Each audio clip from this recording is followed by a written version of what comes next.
Hello everyone, welcome और नमस्कार आप सभी को। आज की वीडियो में आप सभी का स्वागत है। एंड आज की वीडियो स्टार्ट करने से पहले आप सभी के लिए एक क्वेश्चन है कि क्या आप जो काम करते हैं क्या आपको वो पसंद है, या आपका काम आपके लिए सिर्फ एक बोझ बना हुआ है। हम आज जो बात करेंगे, आप इस क्वेश्चन के बारे में भी साथ में सोचना। एंड हम आज जो बात करेंगे कुछ चैप्टर्स की। 2 से 3 चैप्टर हैं जिनमें हमें आचार्य जी ने सिर्फ और सिर्फ काम के बारे में बताया है कि जो तुम काम करते हो, जो तुम वर्क करते हो, उसकी तुम्हारी लाइफ में सिग्निफिकेंस क्या होती है। क्योंकि हम क्या सोच के चलते हैं कि हाँ, काम है, खाना कमाना है, सैलरी कमानी है, पैसे कमाने हैं, तो कुछ भी करना तो पड़ेगा कुछ ना। हमारी यही मेंटालिटी रहती है हमेशा से, या डाल दी होती है। हमें कभी ये नहीं बोला होता कि ऐसा काम करो जिसमें तुम ज़िंदगी भर खुश रह सको, या ऐसा काम जो कि तुम्हारी ज़िंदगी ही बन जाए। हमें ये चीज़ कभी नहीं बोली होती। इसी चीज़ के बारे में हम समझेंगे आज। हमारा चैप्टर नंबर 50 जो कि है लवलेस वर्क जॉयलेस लाइफ। मतलब कि अगर तुम्हारा काम ऐसा है ना जिससे तुम प्यार नहीं करते हो, तो तुम्हारी लाइफ में ना कभी भी कोई जॉय नहीं आएगा। अब इसमें देखो, हमें बोला क्या है, हमें बोला है कि जो भी तुम्हारा काम है ना, तुम ऐसे सोचते हो अपने काम को कि एक ये डे के शेड्यूल में एक जगह फिट कर दिया, बस हो गया, बात खत्म। आचार्य जी बोलते हैं कि जो तुम्हारा काम होता है that is the most defining aspect of your life. मतलब कि तुम्हारी ज़िंदगी तुम्हारे काम पे ही डिपेंड करती है, क्योंकि तुम्हारे जो पूरे के पूरे दिन है वो तुम्हारे काम के अराउंड ही रिवॉल्व करते हैं। फॉर एग्जाम्पल, हमें हमेशा से बोला जाता है ना कि कमाने के लिए कुछ ना कुछ तो करना पड़ेगा ही। लेकिन आप इन्हीं लोगों को देखोगे ना, या अपने आसपास देखोगे, तो लोग जिस चीज़ से कमा रहे हैं ना उस चीज़ से दुखी भी हैं। कितने लोग हैं जो अपने काम से फ्रस्ट्रेटेड होते हैं लेकिन काम छोड़ नहीं पाते। क्यों? क्योंकि कहीं पे माइंड पे ये चीज़ बिठा दी होती है कि करना तो कुछ ना कुछ पड़ेगा ही। अब बेचारा बंदा करे तो करे क्या। देखो, इसमें ना एक थोड़ा सा इंटरेस्टिंग पॉइंट हम जोड़ सकते हैं यहाँ पे ना, कि हमें ऐसा भी नहीं बताया जाता विद टाइम, जैसे जैसे हम बड़े होते हैं, कि कैसे ऐसा काम फाइंड करें जिसमें हमें जॉय मिले, या कोई ऐसा काम जो हम हमेशा से कर सके। क्योंकि हमें कभी अंदर से एक्सप्लोर करना तो सिखाया नहीं ना खुद को। हमें थोड़ी कभी किसी ने बोला कि तुम अपना दिमाग मारो कि तुम क्या करना चाहते हो। हमें हमेशा से वही 2-3 ऑप्शंस दे दी जाती हैं, एंड देन एक्सपेक्ट किया जाता है कि हम उनको करें भी, एंड उसमें एक्सेल भी करें, एंड उसको करते करते सारी उम्र खुश भी रहें। जैसे अगर हम इस चैप्टर को वहाँ पे अप्लाई करना चाहें ना, प्रॉब्लम जो आती है वो ये आती है कि अच्छा ठीक है भाई, कि मेरा काम है, मुझे नहीं है पसंद ना, तो फिर मुझे पसंद क्या है। क्योंकि हमें इस चीज़ से भी ट्रेन नहीं किया गया, हमें इस चीज़ के लिए भी नंबर रखा जाता है। हमें थोड़ी बोला जाता ना, मतलब समझ रहे हो ना तुम मैं क्या बोलना चाह रहा हूँ। हमें एक साइड से बिल्कुल इनकैपेबल कर दिया जाता है अपने जॉय के बारे में सोचने के लिए, एंड दूसरी साइड से हमें उन कामों में धकेल दिया जाता है जो कि सोसाइटी चाहती है या हमारे पेरेंट्स चाहते हैं, कोई भी चाहता है मतलब। एंड जब हम उस काम में फंसते हैं, देन एक तो हमें पता नहीं होता ना कि हमें जॉय देगा क्या, तो हम उस साइड खुद को एक्सप्लोर नहीं कर सकते। एंड दूसरी साइड जो बात बिठा दी होती है हमारे मन में कि करना तो पड़ेगा कुछ ना कुछ, कमाना भी है, खाना भी है, आते आते हमारी शादी भी कर देते हैं, पत्नी पालनी है, बच्चे पालने हैं, मतलब करते हैं ना, ऐसे ही रियलिटी तो है ये। तो हम दूसरी साइड नौकरी भी नहीं छोड़ सकते, तो कैसे फाइंड करें। यही बात जो है ना, ये सबसे बड़ा पत्थर बनती है रास्ते का। ना हमें पता है, ना हमें कभी बताया, एंड आगे हमें धकेल दिया गया। आगे आचार्य जी कंटिन्यू करते हैं कि जब भी मैं किसी इंसान से मिलता हूं जो कि मुझे पूछता है कि मुझे क्या काम करना चाहिए, सिर्फ उसे एक सलाह देता हूं कि जो भी तुम करने वाले हो, एंड जो भी तुम्हारे मन में चली है बात ना, उसके बीच में कॉन्फ्लिक्ट नहीं होना चाहिए ज़रा भी। क्योंकि अगर तुम्हारे बीच में कॉन्फ्लिक्ट है, तुम्हारे और तुम्हारे मन के बीच में, तुम्हारी जॉब और तुम्हारे मन के बीच में कॉन्फ्लिक्ट है, तो वो तो खुद को बिट्रे करना हुआ ना, तो खुद को धोखा देना हुआ ना। एंड धोखा इसलिए हुआ क्योंकि अगर तुम ऐसा करोगे तो तुम्हारी पूरी जिंदगी एक बंटी हुई जिंदगी जाएगी। आगे कंटिन्यू किया है कि जो वर्क है ना हमारा, जो काम होता है हमारा, वो सिर्फ हमारे बाहर को ही नहीं इफेक्ट करता, वो हमारी इनर मशीनरी मतलब आप मन समझ लो। आचार्य जी ने ना यहाँ पे बड़ा अच्छा एग्जाम्पल दिया है। आचार्य जी बोलते हैं कि जो तुम्हारा काम होता है ना, तुम ऐसा सोचते हो कि हाँ, कि हमारी ज़िंदगी स्टार्ट होती है वर्क आवर्स के बाद, लेकिन ऐसा नहीं होता कभी भी।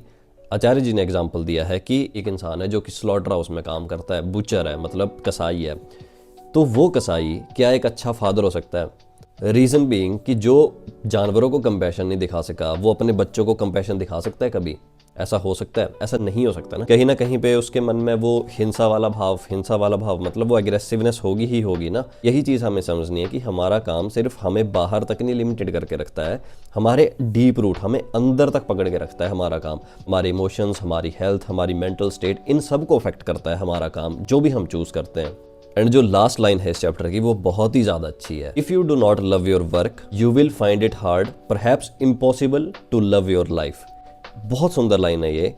अगर तुम अपने काम को प्यार नहीं करते हो तो तुम अपनी जिंदगी को भी प्यार नहीं कर सकते। ये हमारा वर्क से रिलेटेड पहला चैप्टर था। इसी को ही अगर हम आगे कंटिन्यू करें तो हमारा चैप्टर नंबर 50 सीधे कंटिन्यू हो जाता है यहाँ पे कि a work worth your life. एक ऐसा काम जो कि इतना वर्दी हो कि तुम अपनी जिंदगी उस काम को दे सको। एक आर्गुमेंट यहाँ डाला जा सकता है कि काम करना तो पड़ेगा ही, पैसे तो कमाने पड़ेंगे ही, लेकिन इस चैप्टर की जो सारी सिग्निफिकेंस है ना वो सिर्फ कुछ 3 से 4 लाइनों में है। तो जी बोलते हैं कि देखो तुम्हारी जिंदगी का कितना % हिस्सा जागते हुए जाता है, दैट इज अबाउट 70%। तो जब भी तुम जागे हुए होते हो ना तो तुम कर क्या रहे होते हो? ऑब्वियसली जो हमारा काम होता है, जो हमारा वर्क होता है, हम वही कर रहे होते हैं ना। तो क्या जिंदगी का 70% एक ऐसे काम को नहीं देना चाहिए जो तुम्हारे अंदर से आ रहा है, तुम्हें वर्थवाइल लग रहा है, तुम्हें लग रहा है कि नहीं यार इस चीज़ को मुझे करना चाहिए, रेदर देन जस्ट एक किसी ने थोप दिया तुम्हारे ऊपर या तुमने बस ऐसे ही उसको पकड़ लिया जस्ट बिकॉज कि पैसे कमाने थे। क्वेश्चन खुद से पूछना बहुत ज़्यादा ज़रूरी है। रीज़न बीइंग कि जब तक आप इस क्वेश्चन को नहीं पूछेंगे ना तब तक आप वो जो आर्ग्यूमेंट है ना कि पैसे तो कमाने पड़ेंगे, परिवार तो पालना पड़ेगा ही, आप उसको इग्नोर नहीं कर सकते। अरे जी बोलते हैं कि जो आपका काम होता है ना वो आपकी लाइफ को कंज्यूम कर लेता है। अब आप बोलोगे कि अच्छा वो तो चलो ठीक है, लेकिन मैं कैसे जानूं कि जो मैं अभी काम कर रहा हूँ उसको मैं पसंद करता हूँ या नहीं करता हूँ? ठीक है, तो आचार्य जी ने एक सिंपल सी बात बोली है कि देखो अपने आप से पूछो कि अगर मुझे इस काम के पैसे नहीं मिलते तो क्या फिर भी मैं इस काम को कर रहा होता? अगर इसका आंसर यस है, जो कि ऑब्वियसली 99% लोगों का नहीं होगा, तो ठीक है, लेकिन अगर इसका आंसर नो है तो तुम्हें इंट्रोस्पेक्ट करने की ज़रूरत है। आपने बहुत सारे लोग देखे होते हैं जो कि अपनी जॉब, अपनी रिस्पॉन्सिबिलिटी को बड़े ही गंदे हाल से स्किप कर रहे होते हैं क्योंकि कभी वो चीज़ करने की इच्छा थी नहीं। आचार्य जी बोलते हैं कि जो तुम्हारा क्वालिटी ऑफ प्रोफेशन होता है वो इस पे नहीं डिपेंड करता कि तुम्हें पे चेक कितना बड़ा मिल रहा है, वो इस पे डिपेंड करता है कि तुम्हारी इनर मेंटल स्टेट क्या है। मतलब हो तुम डीसी भी सकते हो किसी डिस्ट्रिक्ट के, लेकिन तुम अंदर से बिल्कुल फ्रस्ट्रेटेड हो, बिल्कुल भ्रष्टाचारी टाइप बन चुके हो, तुम्हें खुद पे शर्म आ रही है कि यार मैं क्या कर रहा हूँ ये। सेम चीज़ हम डॉक्टर्स पे अप्लाई कर सकते हैं। इच्छा तुम्हारी थी नहीं कभी डॉक्टरी करने की, फिर भी तुम अब डॉक्टर लेकिन बन गए हो, तो तुम मरीजों से कैसे बिहेव करोगे? रूडली करोगे। तुम जो ट्रीटमेंट उन्हें दोगे वो ढंग से दोगे, उसमें कुछ ना कुछ मतलब कहीं ना कहीं तो बंदा कर ही देता है। तुम अपने जूनियर से कैसे बिहेव करोगे? गलत तरीके से बिहेव करोगे। ये चीज़ है ये समझने की कि ज़रूरी नहीं होता कि जो काम हम कर रहे हैं या हमने चूज़ किया है वो सच में सही होगा ही होगा, वो हमारे लिए अच्छा होगा ही होगा। नहीं, हमारी मेंटल स्टेट है, इनर स्टेट है, वो देखनी है हमें। अगर वो हमारी खराब है इसका मतलब है जो हम काम कर रहे हैं वो भी हमारे लिए खराब है। सो हमारे दोनों चैप्टर यहाँ पे खत्म हो जाते हैं। सो आई होप आपको इन दोनों चैप्टर से थोड़ा बहुत समझ आया होगा। चैप्टर्स के बारे में सोचना, जो आप काम कर रहे हैं उसके बारे में सोचना। प्रॉब्लम ये है ना हमारी इंडिया जैसी कंट्री में कि हमारे पास ना फ्रीडम ऑफ एक्सप्रेशन, वो मीडिया वाला नहीं, एक इंडिविजुअल फ्रीडम ऑफ एक्सप्रेशन भी नहीं है। उसकी वजह से हुआ क्या है ना, जो विद टाइम ये सिर्फ जैसे डॉक्टर, इंजीनियर, आईएएस, ये सारी चीज़ें हैं, इन्होंने इतना ज़्यादा पकड़ लिया ना समाज को कि जो बाकी डिग्रीज होती हैं, बाकी जो हमारी एजुकेशंस थी, बाकी अलग अलग जो भी चीज़ें होती हैं, मतलब उन सभी की ना वैल्यू एक तो वैसे ही कम होगी। वैल्यू तो छोड़ो, उनकी जो एजुकेशन क्वालिटी है, मान लो किसी को कुछ और करना हो, कुछ और अच्छा करना हो, तो वो कहाँ जाए बेचारा? इन चीज़ों ने इतनी मास पॉपुलेशन इकट्ठी कर ली ना, जो बाकी चीज़ें थी ना जो इंसान कर सकता था, इन मेन स्ट्रीम प्रोफेशंस ने, जो बाकी प्रोफेशन जो हो सकते थे, जो बाकी एजुकेशन, अलग अलग चीज़ें जिनके बारे में हम जान सकते थे ना, उनकी क्वालिटी ही घटा दी। क्वांटिटी तो छोड़ दो, क्वालिटी ही घटा दी। क्योंकि at the end of the day सबको समझ आया कि यार यही 3-4 प्रोफेशन है जो कि थोड़ा सा एक तो पे ढंग की दे रहे हैं एंड समाज में थोड़ा सा रिस्पेक्ट दे रहे हैं। फॉर एग्जांपल, अगर आप आज भी गांव वगैरह में बोलो ना कि अगर मैं होटल मैनेजमेंट कर रहा हूँ मान लो, तो लोग ना मतलब उस चीज़ को बड़े एक नेगेटिव वे में लेंगे। भले ही आप चाहे बने हो अंदर से कि आपको खाना बहुत अच्छा आता है बनाने, तो आप शेफ़ बनना चाहते हो। इंडिया में उस बात को कोई इतना प्रिविलेज दिया ही नहीं जाता कि हाँ मतलब ये भी ठीक कर रहा है। उस बंदे को गिल्टी दे देंगे आगे से कि देखो भाई मेडिकल नहीं रखा है इसने, पता नहीं क्या कर रहा है, बावर्ची बनेगा, बर्तन धोएगा, ऐसे लेते हैं हर एक बात को। At the end of the day जितना मैं समझता हूँ ना कि ये जो अपना काम चूज़ करना होता है ना, ये एक ना रिच मैन्स चॉइस रह के ही बन जाता है। ठीक है, मतलब तुम्हारे पास इतना ज़्यादा बिजनेस है, इतना ज़्यादा पैसा है कि तुम ना आगे नहीं सोच रहे अब कि हाँ मतलब क्या होगा क्या नहीं होगा, मेरे पास इतना पैसा है, मेरे को कॉन्स्टेंटली इनकम आ रही है। क्योंकि आपने अगर एक ओशो की रील इस पर डाली थी जिस पे कॉपीराइट आ गया था, लेकिन उसमें ना ओशो ने यही बात बोली थी भी जो क्रिएटिविटी और इंटेलिजेंस होती है ना, उसके लिए जो मेन फैक्टर है वो फाइनेंशियल स्टेबिलिटी ही होता है।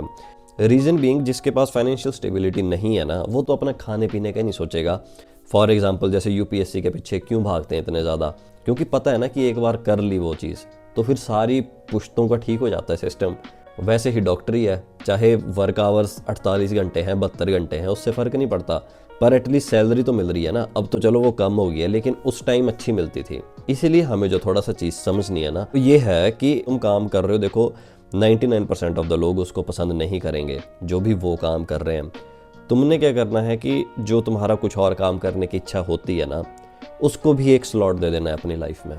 आप नहीं दोगे ना तो आपकी पूरी लाइफ ऐसे ही जाएगी कि मतलब स्टेशन में जाएगी, एक मतलब उसमें जाएगी कि यार मैं अपने लिए तो कुछ करता ही नहीं हूँ। अपने अगर इन चैप्टर्स को इंक्लूड करना है अपनी लाइफ में तो अपने काम के बारे में सोचना एंड कुछ ऐसी चीज़ों के बारे में सोचना जो आप हमेशा से करना चाहते थे एंड उनको अपने दिन में हर एक जगह पे हर दिन के लिए एक एक जगह दे देना। ये आप कर सकते हो। तो इतना था हमारे चैप्टर्स में एंड अगर वीडियो अच्छी लगी होगी तो थैंक यू। अच्छा काम करो, अच्छा काम चूज़ करो।